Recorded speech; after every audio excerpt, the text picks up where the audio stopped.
I would like to start by saying how thankful I am that I was privileged to work with every one of these headmasters and with the board members that you've heard of tonight.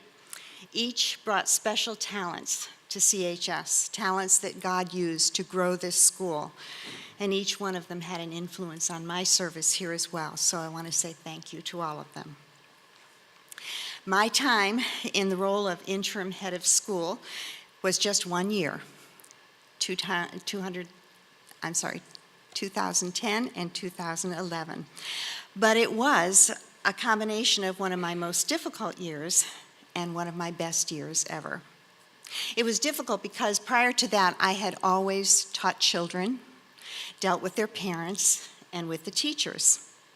And this new position that I found myself in that fall was all about finances, creating budgets, decisions on tuition assistance, and oh yes, handling problems that nobody else wanted.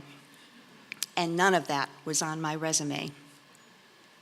But it was one of the best years here at CHS for me because of what the Lord taught all of us that year.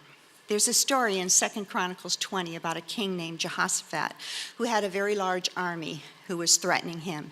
And so he went to the Lord and he sought help from the Lord. The short version of God's answer to him is 4 short statements. The battle is not yours.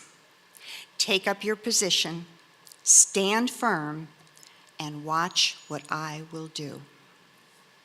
In faith, we all claim those 4 short statements for CHS that interim year. Now, God worked through many people, but there are 2 in particular that I would like to thank this evening. One is Jim Tucker.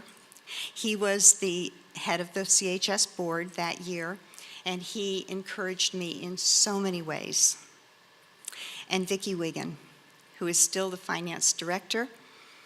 I wouldn't have made it through November without her.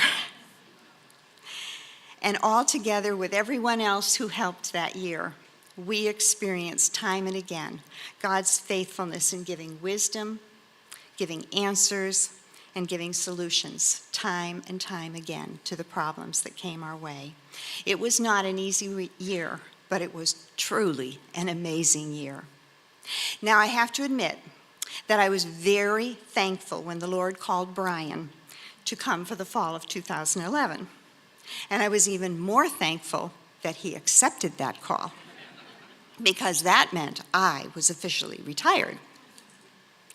But I will forever be grateful to the Lord for the privilege of letting me serve in that capacity for that year with the school that I have always loved for the past 40 years that we are celebrating tonight.